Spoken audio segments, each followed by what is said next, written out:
sebagai calon guru penggerak angkatan 11. Kali ini saya akan melakukan aksi nyata tentang penerapan pemahaman budaya positif. Ya. Mungkin dulu pernah dijelaskan oleh Pak Dadan ya, tapi saya hanya menjelaskan saja. Yang pertama, apa sih yang dimaksud dengan disiplin positif? Disiplin positif adalah cara menerapkan sikap disiplin yang bertujuan untuk menumbuhkan kesadaran serta memberdayakan anak mandiri melakukan sesuatu tanpa iming-iming hukuman, sogokan, dan penghargaan. Lalu yang kedua, disiplin itu sangat penting untuk diajarkan dan dibiasakan pada anak sejak dini setiap hari.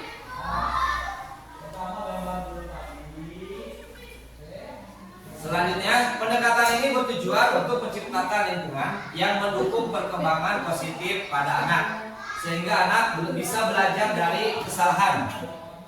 Itu yang utama ya. Sebagai contoh paling sederhana, disiplin positif akan membuat anak mengerti sendiri bahwa misalnya rajin bangun pagi itu akan merasa lebih semangat untuk bermain dan belajar. Ya. Jadi ketika anak itu dia tahu solusi yang harus dia lakukan. Ketika tidur bergadang, apa yang akan dirasakannya? Yaitu merasa lelah, ngantuk. Tapi kalau anak itu sudah diajarkan disiplin positif, dia akan mengetahui kesalahannya sendiri dan mencari solusinya sendiri. Nah, selain itu juga ada nilai-nilai kebajikan. Apa sih nilai-nilai kebajikan? Nilai-nilai kebajikan adalah sifat-sifat positif manusia yang merupakan tujuan mulia yang ingin dicapai oleh setiap individu. Seperti yang dikemukakan oleh William Glasser, ya, menyatakan bahwa setiap perbuatan memiliki suatu tujuan. Dan juga ada lagi Diane Gossen mengemukakan bahwa dengan mengaitkan nilai-nilai kebajikan yang diyakini seseorang, maka motivasi instingnya akan terbangun, sehingga menggerakkan motivasi dari dalam untuk dapat mencapai tujuan mulia yang diinginkan. Nah, ini nilai-nilai kebajikan itu ada 6, tapi saya hanya diambil 3 saja. Menurut profil pelajar Pancasila, pasti semuanya sudah tahu ya. Ada beriman, mandiri, bernalar kritis, berkebinekaan global, bergotong royong, dan kreatif. Itu adalah nilai-nilai kebajikan versi dari profil pelajar Pancasila. Ada lagi versi menurut IBO Primary Years Program PYP, ya. Itu sikap murid atau nilai kebajikan. Ada toleransi, rasa hormat, dan seterusnya. Lalu ada lagi menurut The Virtuous Project nilai-nilai kebajikan. Mereka mengeluarkan lebih banyak lagi tentang nilai-nilai kebajikan, tapi intinya hampir sama. Nah, ini yang unik: motivasi, hukuman, konsekuensi, dan restitusi. Apakah ada perbedaan kalau menurut Bapak dan Ibu antara motivasi, hukuman, konsekuensi, dan restitusi? Boleh. Apakah ada perbedaan? Kalau ingin tahu, kita bahas satu persatu ya. Nah, nilai-nilai kebajikan adalah sifat-sifat positif manusia yang merupakan tujuan mulia yang ingin dicapai setiap individu ya. Diana Gossen dalam bukunya Restrictive School Discipline menyatakan ada 3 motivasi perilaku manusia. Yang pertama, untuk menghindari ketidaknyamanan atau hukuman. Biasanya begitu ya siswa ya. Siswa itu akan nurut karena takut dihukum biasanya ya. Atau juga anak-anak itu maju ke depan karena ingin diberi penghargaan ya, seperti itu ya. Itu yang saya pribadi sering lakukan ya. Mungkin Bapak Ibu juga sepertinya sama ya. Nah, ini hukuman. Hukuman itu bersifat tidak terencana atau tiba-tiba.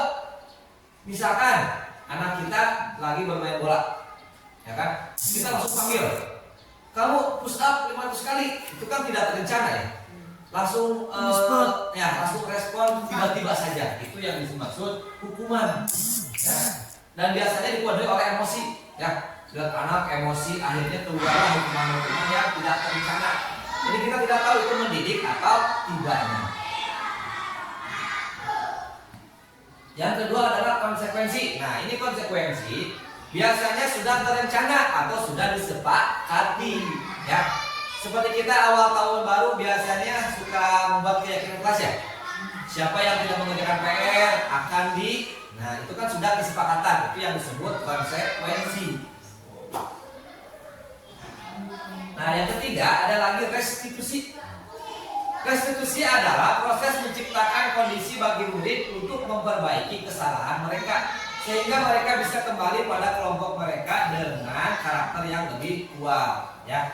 Jadi restitusi itu membantu murid menjadi lebih memiliki tujuan disiplin positif. Intinya seperti ini restitusi itu. Biasanya berpikir dulu sebelum bertindak, ya. Seperti misalkan begadang. Nah, dia kan tahu perasaan besoknya itu terasa lemas. Nah, setelah kita terapkan restitusi, diharapkan anak-anak ini sanggup tuh menyadari, ya. Jadi bedanya restitusi, hukuman dan konsekuensi itu. Jadi restitusi itu dibuatkan agar anak itu menyadari sendiri tentang kesalahannya dan solusi yang bisa diambil. Nah, kita masuk ke keyakinan kelas.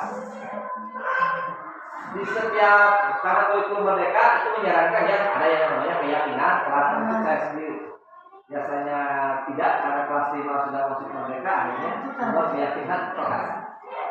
Tapi enak sejalan dengan program ini, pas. Apa itu keyakinan kelas? Ya. Keyakinan kelas itu merupakan sebuah nilai-nilai kebajikan universal yang tadi, ya. Yang diantaranya itu tanggung jawabnya, disiplinnya, itu adalah yang harus kita ambil tentang keyakinan kelas.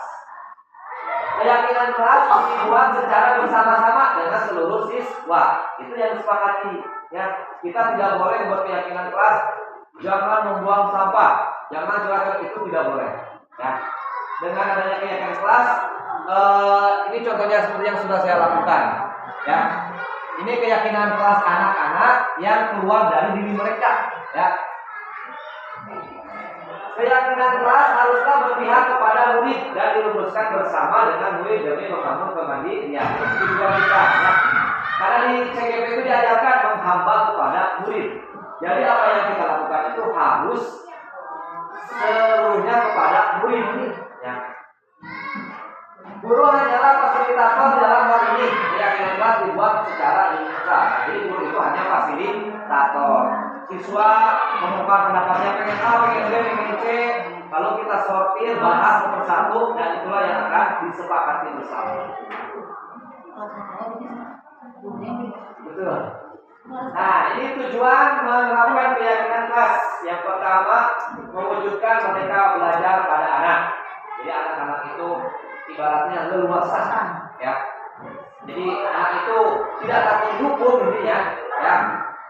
Yang kedua, mewujudkan disiplin positif kepada anak. Lalu yang ketiga, membentuk karakter yang positif pada anak. Dan keempat, menumbuhkan adanya semangat belajar kepada anak. Nah, ini tahapan dalam pembentukan keyakinan kelas. Yang pertama, siswa menulis keyakinan. Saya seperti kemarin membagikan sticky note, bagikan satu-satu. Nah, betul. Lalu mereka menulis tentang apa sih yang ingin mereka sepakati di kelas ini. Nah, biasanya kan beda-beda, ya. Yang kedua, guru dan siswa mengulas keyakinan yang telah ditulis. Nah, nanti ini itu dibahas, ya. Keyakinan kelas semua dibahas satu persatu. Mana yang baik, yang kurang baik. Lalu yang ketiga, guru dan siswa memilah keyakinan kelas yang penting. Biasanya kan anak-anak itu berpendapat hal yang tidak penting, ya. Makanya kita sebagai fasilitator harus memfasilitasi itu, yang mensortir. Dan yang keempat, mengubah keyakinan kelas menjadi kalimat positif. Nah, itu nanti ada tugasnya, ya.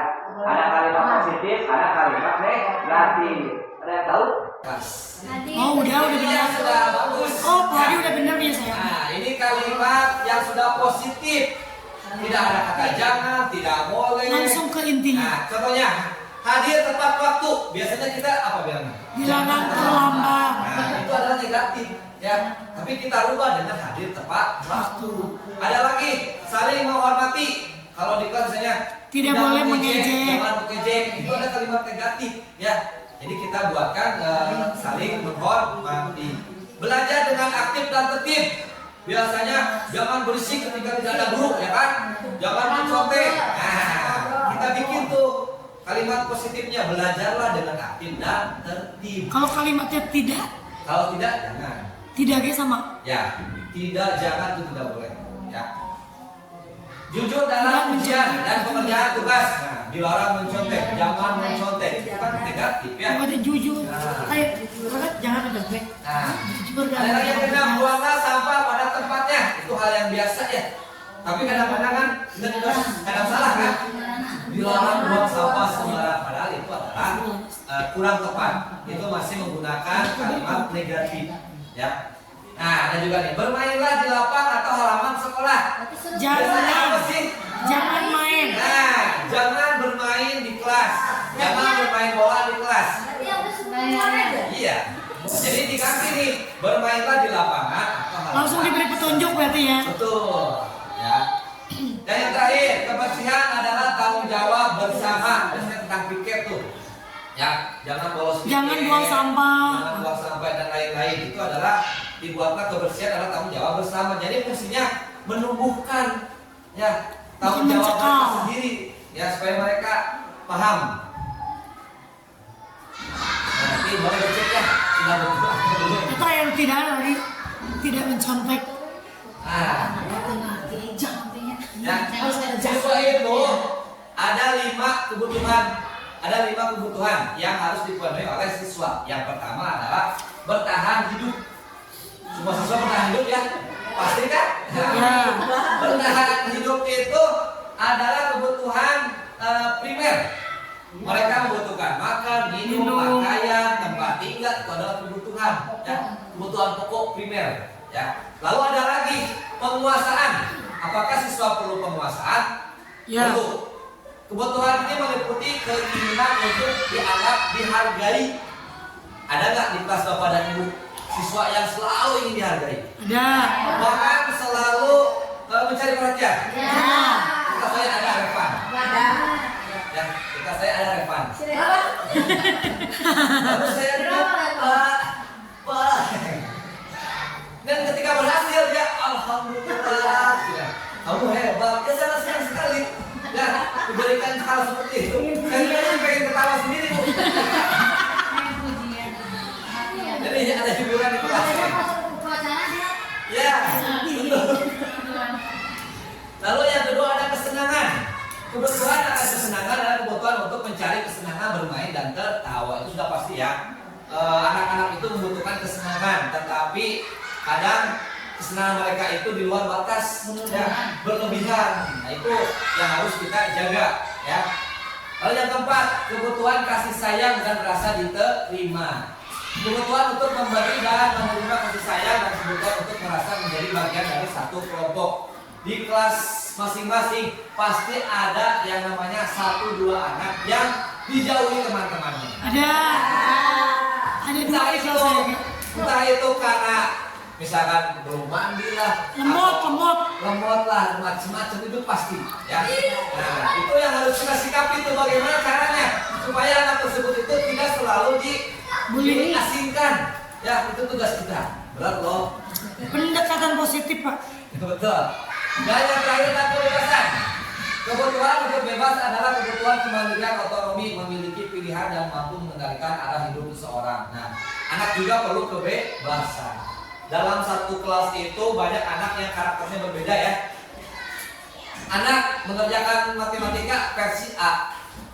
Kita guru harus bagaimana? Ini kamu, Bapak kan tidak mengajarkan hal seperti itu. Boleh nggak bilang seperti itu? Di kurikulum Merdeka bebas. Mereka harus dibebaskan. Caranya terserah mereka. Yang penting Tujuannya sama. Tujuannya tercapai. Ya. Dulu saya waktu di Ciawi seperti itu. Anak bimbel di tempat A, B, C. Ketika saya kasih tugas, kok ngerjainnya beda-beda, ya kan? Aneh, ternyata mereka beda tempat bimbel. Bimbel A ngasih caranya begini, B begini. Saya tarik semua rangkul. Itu ilmu kan buat saya. Lalu saya ambil yang paling mudah, ajarkan ke semua anak. Nah, itu adalah strategi, ya. Selanjutnya, nah ini 5 posisi kontrol. Salah baca. Ya. 5 posisi kontrol. Oh, laptop makanya. Ceretot. Aku salah nulis kayak Pak. Oke. Yang pertama ada penghukum, pembuat rasa bersalah, teman, pemantau, manajer. Bapak Ibu biasanya yang mana? Bapak Ibu biasanya yang mana? Pertama penghukum, Hukum. apakah sebagai pembuat rasa bersalah? Nah, bisa. Nah, ada juga yang manajer. Nanti kita bahas nih, mana 5 posisi yang paling baik? Ya. Ya. Jadi posisinya yang enak ya. Yang pertama ada penghukum. Nah, seorang penghukum bisa menggunakan hukuman fisik maupun verbal. Itu adalah penghukum. Ya, anak-anak salah mengerjakan dihukum. Ya, anak-anak tidak ikut upacara dihukum. Itu adalah sifat guru yang penghukum. Ya. Nggak jadi Pak. Biar seorang kayak fisik tuh. Hukuman fisik tidak ada. Orang yang menjalankan posisi hukum senantiasa mengatakan bahwa sekolah bukan sistem atau alat yang lebih menekan murid-murid lebih dalam lagi. Ya, ini contoh-contoh. Nah, ada lagi yang kedua. Pembuat merasa bersalah. Pada posisi ini biasanya guru akan bersuara lebih lembut. Ya.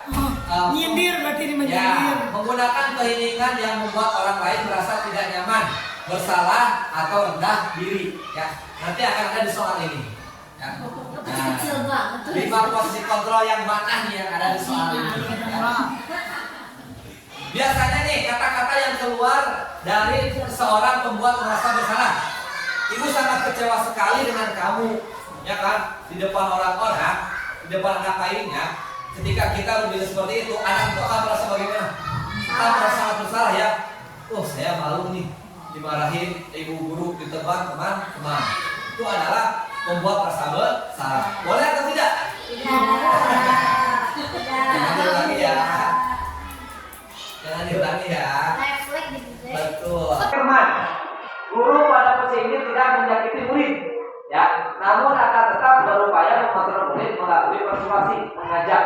Ya, ini adalah sebagai teman. Misal buku berantakan, ya nggak? Anak-anak itu pengumumannya asal, dilempar segala macam. Kalau guru yang menghukum, kamu kenapa tidak ini? Misalkan bersihkan kamar mandi, itu adalah penghukum.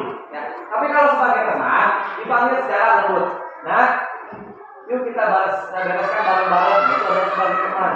Ya, kita tidak menyuruh tapi mengajak secara persuasi. Ya, mungkin Bapak dan Ibu pernah juga melakukan seperti itu.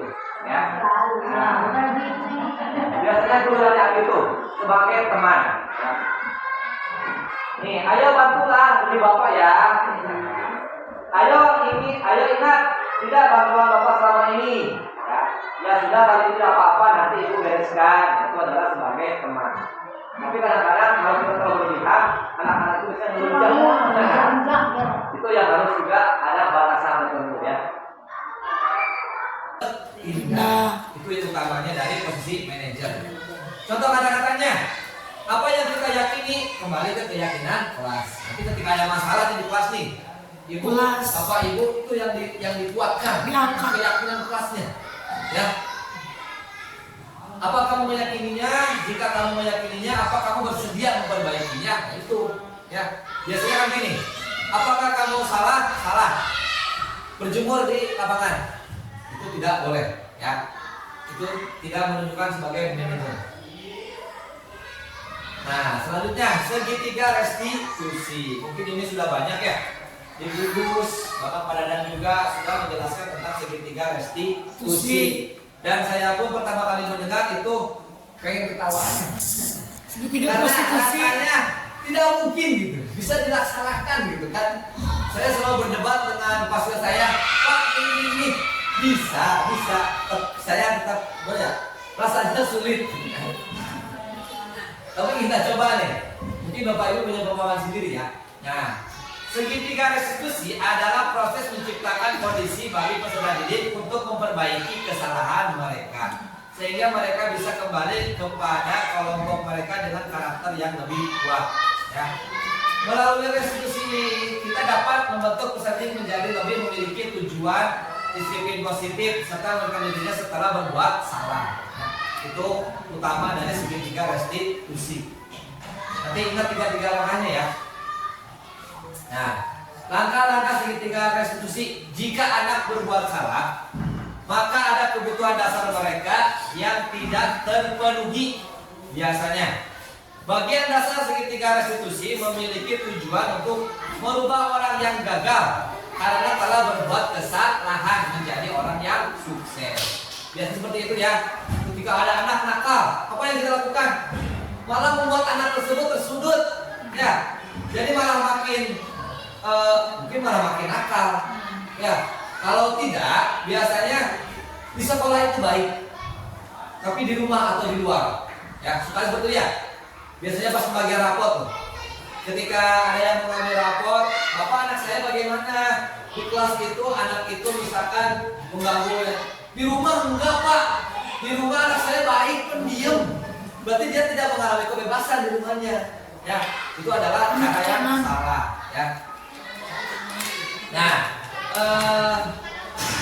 kita harus mampu meyakinkan mereka dengan mengatakan kalimat seperti ini. Tidak ada manusia yang sempurna. Jadi ketika anak berbuat salah, kita jangan langsung menghukum, menjudge.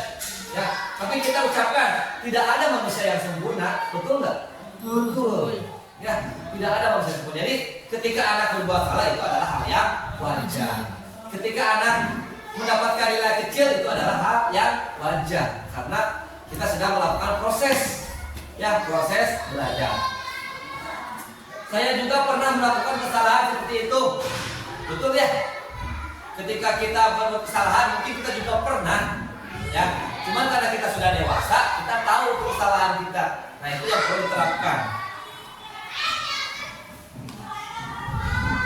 Nah, langkah-langkah segitiga restitusi yang pertama adalah menstabilkan identitas. Itu yang harus langkah pertama yang kita lakukan. Ya, kata-katanya biasanya seperti tadi, berbuat salah itu tidak apa-apa. Ya, tidak ada manusia yang sempurna. Ya, saya juga pernah melakukan kesalahan seperti itu. Kita bisa menyelesaikan ini. Itu adalah menstabilkan. Jadi menstabilkan anak supaya dia itu tidak menyadari bahwa kita itu sebagai manajer, si bapak ini mah baik. Ketika kita buat salah itu tidak langsung dihukum, dicewek dan lain-lain. Itu menstabilkan, ya, supaya anak itu ibu itu baik, nyaman, ya. Nah, langkah yang keduanya kita harus memahami dan menemukan kebutuhan dasar yang mendasari tindakan anak berbuat salah. Tadi kebutuhan dasar itu ada banyak ya, kesenangan, kebutuhan hidup, ya, yang tadi 5. Ya. Senang kebebasan. Nah ini yang pertama menstabilkan identitas, yang kedua memvalidasi tindakan yang salah. Ya, jadi kita harus memvalidasi dulu tindakannya. Jangan sampai, contoh, Pak Haji dengan Pak Rio berkelahi, ya kan? Kita sebagai guru apakah langsung menghukum dua-duanya? Mencari titik Itu adalah permasalahan. cara yang salah. Tetapi dua-duanya dipanggil, kasih stabilkan dulu. Kamu tidak boleh begitu. Tidak ada orang yang sempurna. Ya. Nah, setelah itu langsung divalidasi tindakan apa yang sudah dilakukan si A, apa yang sudah dilakukan si B. Ya. Dulu saya pernah mengalami hal seperti itu. Ketika tahun pertama antara Dafal dengan Raspa, mereka sempat bukan berkelahi, kayaknya bermain biasa. Cuma tangan Dafalnya itu dia keseleo. Akhirnya bapaknya datang ke sekolah, memanggil saya dengan posisi marah-marah.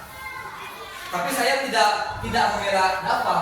Ya, saya harus mengetahui dulu ini mana yang benar, gitu kan? Ya. Setelah itu pulang sekolah saya panggil Raspa, saya panggil Dafal, saya ajak berunding. Setelah itu baru saya panggil orang tuanya dan dijelaskan. Dan akhirnya orang tua pun mengerti. hafal sama Rasma, akhirnya sampai lulus dia tetap baik-baik saja. Nah, itu adalah fungsi seorang guru.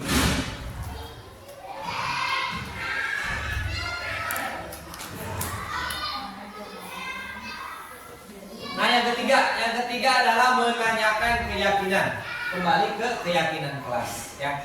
Ketika mereka berbuat salah, itu yang difokuskan adalah keyakinan, ya. Misalkan ada anak-anak terlambat, apa yang harus kita lakukan? Tadi menstabilkan dulu, tidak apa-apa, nak, ya.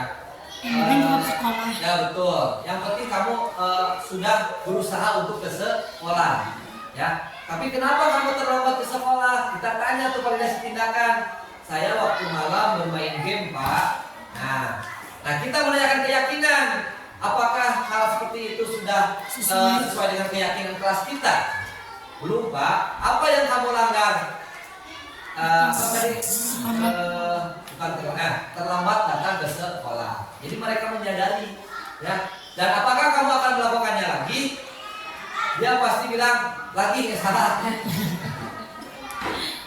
Dia pasti akan memahami, ya. Oh, ternyata dengan saya bergerak itu jadi terlambat ke sekolah. Ya, itu yang harus kita lakukan, ya. Setelah saya berbuat itu baru saya paham. Oh, restitusi itu memang bagus. Ya, walaupun awalnya prosesnya panjang, sangat sulit sekali. Dibilang lucu, sangat lucu. Tapi setelah belajar memahami berdiskusi, akhirnya saya paham ternyata restitusi itu ada yang paling baik. Nah, ini contoh penerapan budaya positif, ya. Nanti saya bagikan 2 contoh kasus, ya. Menurut Bapak Ibu, hal apa yang harus Bapak Ibu lakukan? Apakah sebagai penghukum, sebagai teman, atau yang tadi dijelaskan? memantau, manajer. Memantau atau manajer. Lalu cari untuk mencari solusi dengan segitiga restitusi. Di sini ada masalah nih, seorang anak A. Sebagai Bapak Ibu, apa yang harus kalian lakukan untuk menstabilkan? Ya, ada kata-kata di sini Bapak Ibu bisa cari. Lalu juga cara memvalidasi dan yang terakhir adalah meyakini. Ya, dari sini. Nanti saya minta 1-2 orang untuk menjelaskan di depan. Ya. Oke, nanti saya kasih hadiah. Boleh nggak seperti itu? Wih, nggak boleh. Nggak boleh. Ya. Tidak boleh kita seperti itu. Kebiasaan buruk. Nah, itu adalah memberi kebiasaan yang buruk, ya. Jadi ketika tidak ada hadiah, tidak ada motivasi. Pak Ajis jadi maju karena pengen Hadiah. Ya, itu tidak Bukan boleh karena dilakukan. kesadaran, oke. Ya. Boleh diambil salah satu kasus.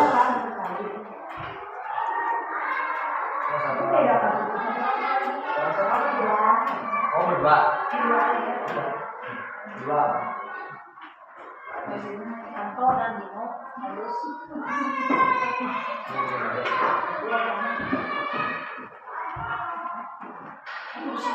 Produksi di Anto dan Dino bawang.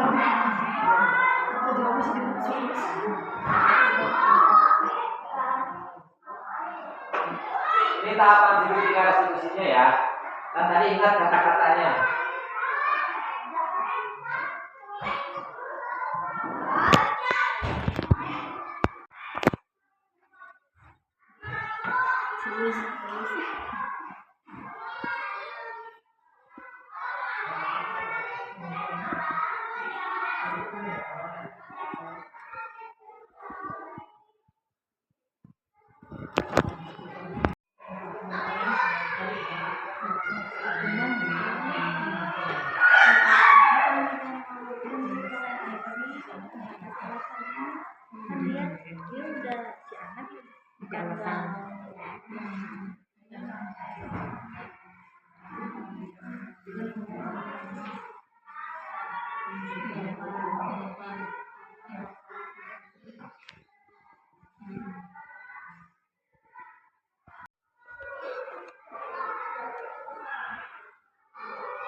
menyelesaikan Sabrina yang terlambat, tetapi Pak Lukman tidak mau tahu. Ya, dia tetap memarahi atau memberikan hukuman kepada Sabrina. Ya. Kalau yang kasus kedua adalah Anto dan Dino yang berkelahi sampai kancingnya itu lepas. Nah, Semua. Kenapa itu? Semua. cuma 2 saja. Jadi mereka akan untuk mempertanggungjawabkan caranya bagaimana. Ya. Mungkin dari Bapak dan Ibu ada yang mau membahas atau mempresentasikan? Tidak. Udah ya Padi juga. Ya. Saya sakit perut tadi. Kalau benar tidak ada nih. Tidak. Oke, kalau tidak ada, coba perhatikan. Apakah jawaban dan Bapak dan Ibu itu benar? Ya. Benar dong, insya Allah. Ini untuk kasus yang Paluman. Ya. Jawaban kasus. Dalam kasus di atas, sikap posisi apakah yang diambil oleh Bapak Luman? Jelaskan. Apakah indikatornya? Nah, posisi yang diambil Pak Luman adalah sebagai penghukum.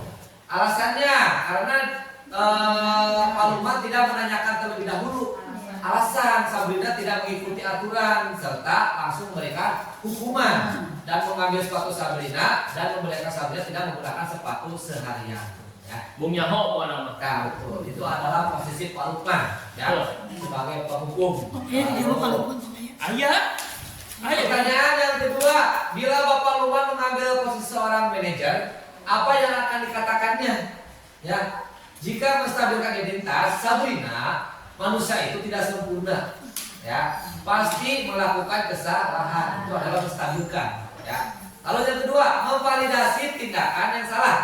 Sabrina, kamu melakukannya tanpa alasan tertentu. Mungkin kamu perlu mempelajari suatu perilaku yang lebih efektif. Bersediakah kamu mempelajarinya? Nah, dia kan tidak tertekan ya. Dia memvalidasi. Lalu yang selanjutnya, menanyakan keyakinan. Seperti apa gambaran sekolah yang ideal untuk kamu? Ditanyakan tuh. Ya. Sekolah yang ideal itu menurut kamu bagaimana? Nanti jawabannya misalkan memakai pakaian yang rapi, lengkap. Nah, setelah itu barulah apakah sikapmu saat ini sudah sesuai dengan keyakinan? Ternyata kan belum. Nah, lalu ditanya terakhir, apakah kamu akan memperbaikinya? Mau dengan cara apa?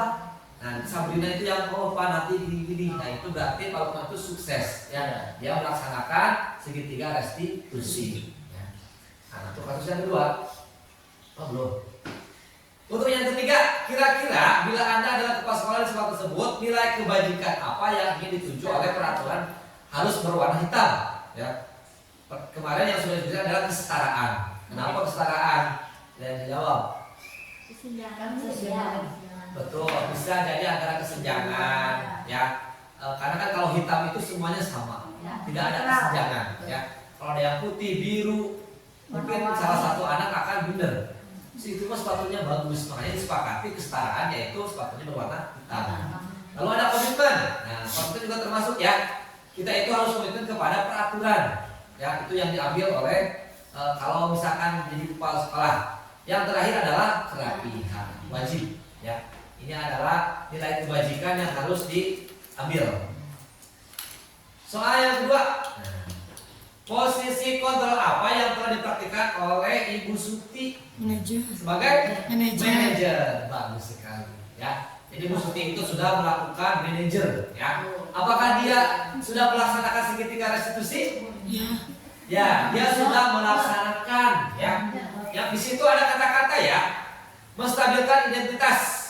Ketika Dino mengalir berbicara tentang kesalahannya, Ibu Suti menguatkan dengan cara berkata bahwa membuat kesalahan itu adalah hal yang manusiawi.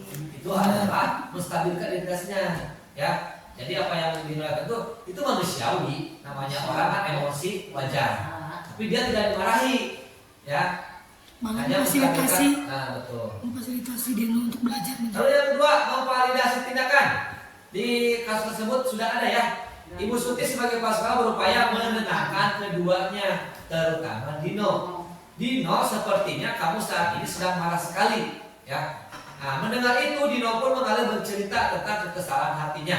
Ibu Suti pun melanjutkan bahwa membuat kesalahan adalah hal yang manusiawi dan bahwa mempertahankan diri adalah hal yang penting. Tapi meminta Dino itu memikirkan cara yang lain, ya. Ketika dia emosi atau bagaimana, dia mencari hal yang lebih positif yang bisa dilakukan.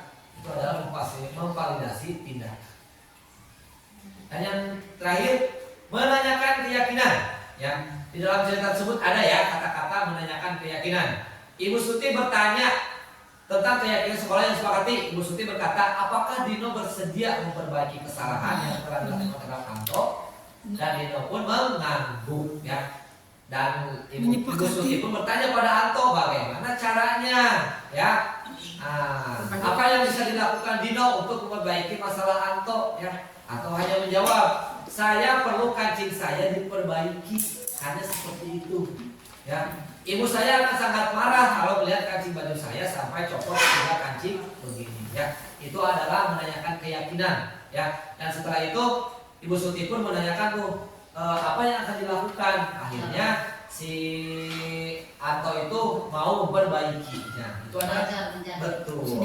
Tapi kalau sebagai penghukum, dua-duanya pasti udah dijemur. Ya, beda. Tapi Bu Suti ini sudah sebagai manajer ya. Dia tidak menghukum, tapi mereka menyadari kesalahannya. Itulah fungsi segitiga restitusi ya, untuk menyadarkan anak-anak itu tahu ya. Oke, tepuk tangan dulu. Siap Serius nih. Ikut Bu. Oke, selesai ya. Saya ucapkan terima kasih. Kata-kata dari saya, dari sad boy. Sad boy.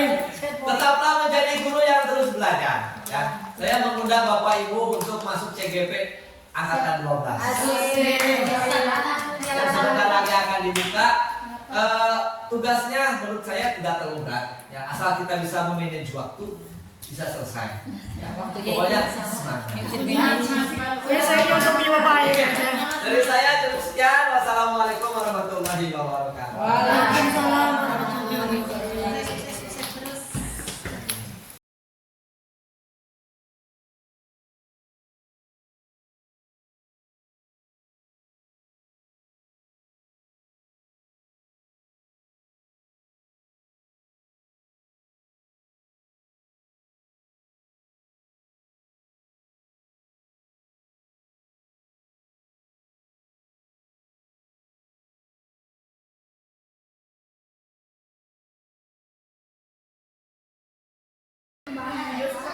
Baik, assalamualaikum warahmatullahi wabarakatuh. Alhamdulillah kita bisa bertemu lagi ya setelah kemarin Sabtu dan Minggu kita libur. Dan hari ini kita akan membuat sebuah keyakinan kelas. Ada yang tahu keyakinan kelas itu apa? Kayak kesepakatan. Kalau kata Afif itu adalah sebuah kesepakatan. Betul sekali ya. Jadi keyakinan kelas itu adalah sebuah kesepakatan kelas yang akan menjadi pedoman dan perilaku kita di kelas ini ya. Nah, nanti Bapak akan membagikan sebuah sticky note ini ya. Nanti kalian tuliskan apa saja yang menjadi keinginan kalian dan disepakati menjadi sebuah keyakinan kelas ya. Nanti kalian menuliskan di sini nama ya, nama lalu keyakinan kelas kalian yang ingin disampaikan di kelas ini ya. Contohnya misalkan seperti berpakaian dengan rapi dan lain-lain ya. Nanti setelah kalian menulis ini, kalian harus menempelkan sticky note ini di papan yang sudah Bapak sediakan ya. Dan nanti kita akan bahas, nanti kita akan sortir mana saja yang bisa kita pakai untuk menjadi sebuah keyakinan kelas. Oke?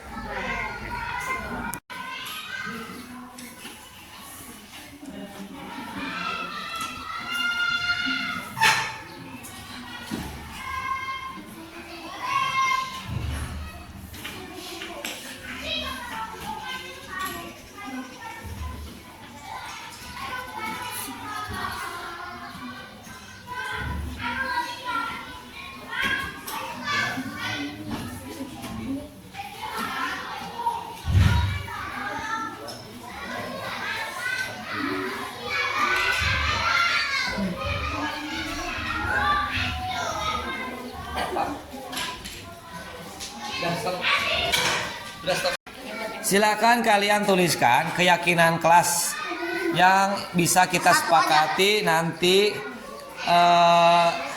untuk disepakati. Satu saja.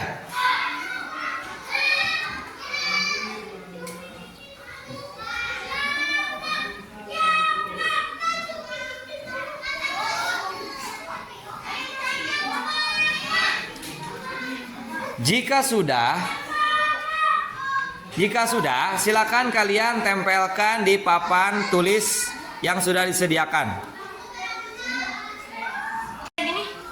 Dari depannya ya. Silakan bagi yang selesai boleh ditempelkan di depan. Silakan. Tempel dengan rapi agar semuanya kebagian.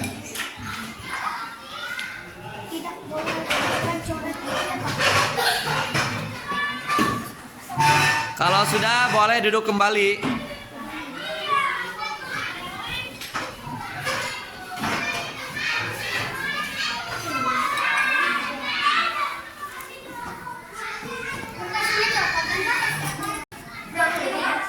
Silakan ditempelkan semuanya.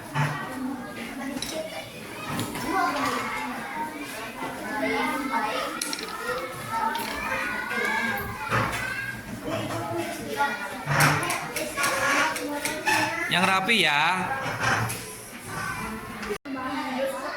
Baik, assalamualaikum warahmatullahi wabarakatuh. Waalaikumsalam warahmatullahi wabarakatuh. Alhamdulillah kita bisa bertemu lagi ya setelah kemarin Sabtu dan Minggu kita libur. Dan hari ini kita akan membuat sebuah keyakinan kelas. Ada yang tahu keyakinan kelas itu apa? Kayak kesepakatan. Nah, kalau kata Afif itu adalah sebuah kesepakatan. Betul sekali ya.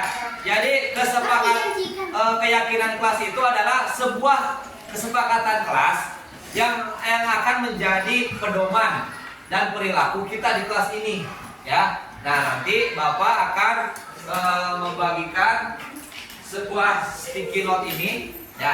Nanti kalian tuliskan apa saja yang menjadi keinginan kalian dan disepakati menjadi sebuah keyakinan kelas ya. Nanti kalian menuliskan di sini nama ya, nama lalu keyakinan kelas kalian yang ingin disampaikan di kelas ini ya. Contohnya misalkan seperti berpakaian dengan rapi dan lain-lain ya.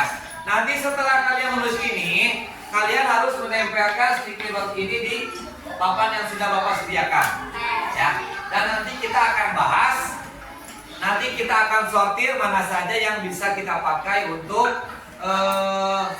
menjadi sebuah keyakinan kelas. Oke?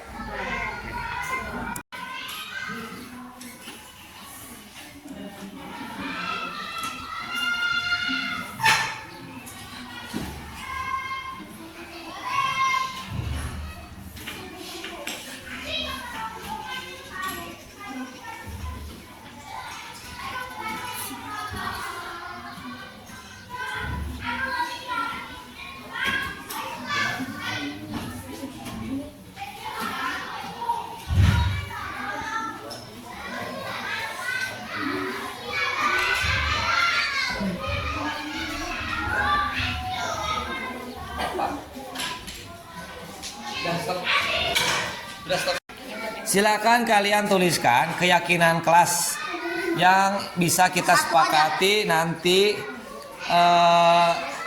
untuk disepakati. Satu saja.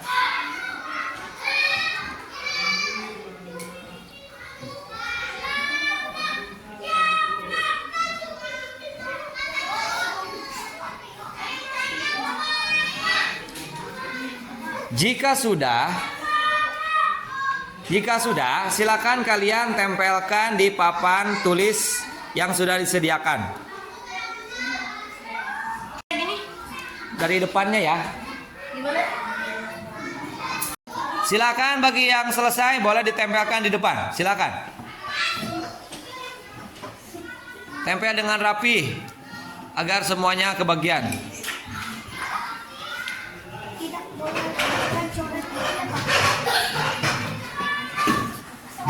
Kalau sudah boleh duduk kembali.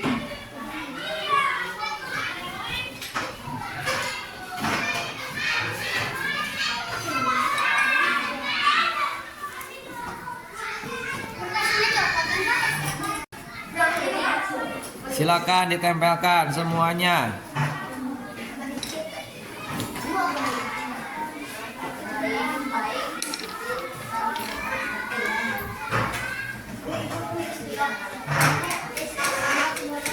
Yang rapi ya. Baik, semuanya berarti sudah menempelkan keyakinan kelas yang kalian inginkan ya. Nanti Bapak akan membacakan satu persatu dan kita akan mensortir mana nih yang muncul paling banyak untuk disepakati membuat sebuah keyakinan kelas. Oke. Yang pertama ada Habil ya. Habil itu menginginkan kita di kelas itu tidak mengejek nama orang tua ya. Oke, yang pertama itu tidak mengejek orang tua. Ada lagi dari Malik. Dari Malik tidak mencoret-coret tembok dan kursi. Ya, bagus. Lalu ada lagi dari Gilang. Gilang menginginkan kita itu harus memakai pakaian atau baju yang rapi. Ya, bagus juga. Ada lagi Paris. Paris menginginkan tidak berisik saat guru tidak ada. Nah, siapa nih di kelas ini nih yang ketika Bapak tidak hadir, kalian malah membuat kegaduhan di kelas, ayatnya berisik ya. Lalu ada juga nih, ada dari Nadia. Nadia menginginkan kalian itu atau kita itu datang tepat waktu ke sekolah. Ya, itu bagus ya. Kita itu harus disiplin, datang tepat waktu ke sekolah. Anidia juga sama, menginginkan datang itu tepat waktu. Ada juga nih Syahira menginginkan kita itu tidak boleh berbicara kasar ya. Nah, itu tidak boleh tuh. Ada juga datang tepat waktu. Ini juga sama nih, tidak boleh berbicara kasar. Ini apa ini? Nah, tidak boleh bermain bola di kelas. Nah, ini anak laki-laki nih ya. Jangan suka bermain bola di dalam kelas. Nah, ini yang bagus nih, membuang sampah pada tempatnya. Itu harus ya. Itu adalah kegiatan yang harus anak sekolah lakukan ya. Karena kebersihan sebagian dari iman. Bagus. Nah, sekarang kita akan mensortir ini ya. Oke, yang pertama, bagaimana kita sepakat nggak kalau kita itu ke sekolah harus datang tepat waktu? Setuju nggak? Setuju, bagus ya. Berarti yang pertama adalah datang tepat waktu. Ya, datang tepat waktu. Ingat, kita harus sepakat nih. Lalu di situ Bapak juga melihat kita harus berpakaian dengan rapi. Setuju nggak? Setuju ya? Menggunakan sepatu warna hitam. Jangan ada yang memakai sendal. Ya, kita itu anak sekolah harus menunjukkan pribadi yang bagus. Ya, memakai baju yang rapi, pakai dasi, pakai topi. Ya. Oke, yang kedua, menggunakan seragam rapi dan lengkap.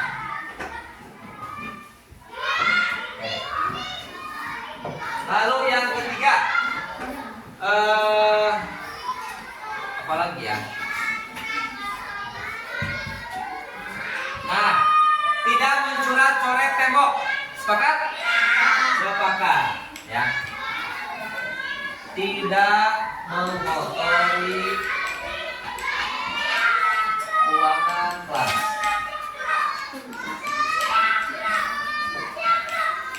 Keempat, ada lagi yang bagus tadi apa? Membuang sampah ke tempatnya. Sepakat ya? Harus tuh. Membuang sampah ke tempatnya. Lalu yang kelima, tadi ada yang paling banyak ini tidak berbicara kasar dan mengejek, ya. Setuju?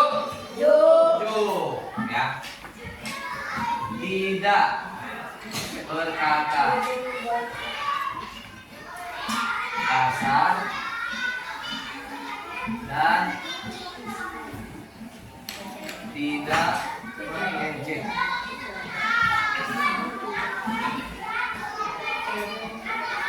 Nah, tadi ada satu lagi. Nah, ada yang Paris bilang apa tadi? Itu tadi Nah ini, kalian kita agar suasana kelas belajar dengan nyaman dan kondusif, berarti kita itu tidak boleh ribut, ya, atau tidak boleh berisik, ya. Tidak membuat gaduh di kelas.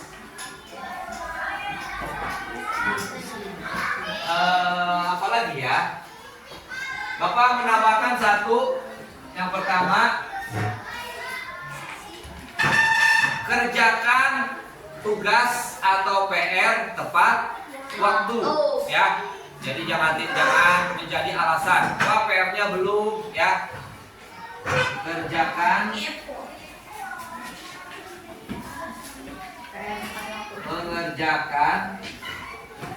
tugas dan PR tepat waktu. Sepakat? Oke. Kita bahas lagi. Yang pertama, datang tepat waktu. Yang kedua, menggunakan seragam rapi dan lengkap. Yang ketiga, tidak mengotori ruangan kelas seperti mencoret-coret tembok, meja, dan kursi. Yang keempat, membuang sampah ke tempatnya. Di sekolah sudah disediakan tempat sampah, jadi kalian harus membuang sampah pada tempatnya. Tidak berkata kasar, apalagi mengejek orang tua, ya, itu tidak diperbolehkan. Yang keenam, tidak membuat gaduh di kelas. Ketika Bapak tidak ada atau ketika kalian diberikan tugas, Bapak harap kalian tidak ribut di kelas, ya. Ada yang keluar masuk, naik meja, kursi, dan lain-lain. Yang ketujuh, yang terakhir, mengerjakan tugas dan PR tepat waktu. Oke, sepakat semua? Sepakat? Kurang keras, sepakat? Bagus, terima kasih.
Habil sama Malik, hari ini Bapak panggil kalian ya, karena tadi Bapak melihat kalian itu tidak fokus belajar, ya. Bapak tadi melihat kalian menulis, mengerjakan jawaban, tapi sambil menggebar-gebarkan buku, ya.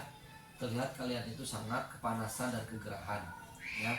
Terus Bapak mau tanya nih, Habil, Malik, tadi kenapa kamu tidak fokus belajarnya? Kami kepanasan dan kegerahan, Pak. Oh gitu, ya. Terus kenapa kalian bisa kegerahan dan kepanasan? Tadi pas istirahat kami main bola dan sangat seru. Oh betul ya. Bapak juga waktu kecil dulu sering bermain bola ya. Bermain bola itu memang sangat menyenangkan dan juga seru ya. Tapi karena kalian melakukannya di jam yang kurang tepat, akhirnya mengganggu pelajaran kalian ya. Oke, tapi tidak apa-apa ya, karena emang berolahraga itu sangat menyenangkan ya, dan juga sangat seru. Bapak dulu pernah mengalami hal yang seperti itu juga. Oke. Nah, ketika tadi belajar dengan keadaan kepanasan dan kegerahan ya, apa yang kamu rasakan? Tidak, kami tidak fokus saat belajar. Ya, jadi Bapak tadi melihat kalian itu sangat tidak fokus belajar ya. Terus menurut kalian nih, bermain sepak bola di jam istirahat itu boleh nggak sih? Kenapa? Karena membuat kami tidak fokus saat belajar. Nah, itu tahu ya. Jadi ketika kalian dalam keadaan tidak kepanasan dan kegerahan, kalian itu menjadi tidak fokus untuk belajar ya. Oke. Menurut kalian nih, belajar yang nyaman itu bagaimana sih? Tidak kepanasan dan kegerahan. Nah, salah satunya tidak kepanasan dan tidak kegerahan ya. Karena itu juga bisa mengganggu teman-teman kalian ya.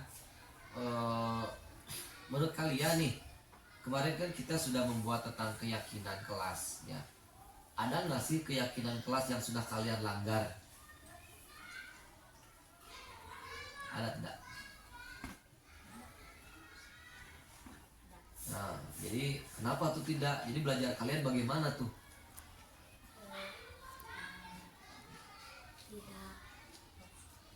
Tidak inklusif dan tidak fokus. Ya, betul ya. Itu adalah keyakinan kalian yang sudah dilanggar ya. Kita itu kan belajar harus nyaman ya. Jadi ketika kalian kegerahan dan kepanasan, belajar kalian itu menjadi tidak kondusif ya. Terus coba untuk kedepannya nih, Bapak tanya nih, kalian mau mengulanginya lagi atau tidak? Tidak Pak. Karena membuat kami tidak fokus belajar saat di kelas. Nah, betul ya. Itu adalah sebuah kerugian ketika kalian belajar tidak fokus di kelas. Itu adalah sebuah kerugian buat kalian ya. Untuk kali ini Bapak maafkan. Mudah-mudahan kedepannya kalian tidak mengulanginya lagi ya. Berjanji tidak akan mengulanginya lagi? Ya, baik. Nanti Bapak akan lihat sehari-harinya. Kalian tidak boleh melakukannya lagi ya. Karena waktu juga sudah siang ya. Bapak titip pesan jangan mengulanginya lagi. Silakan boleh pulang.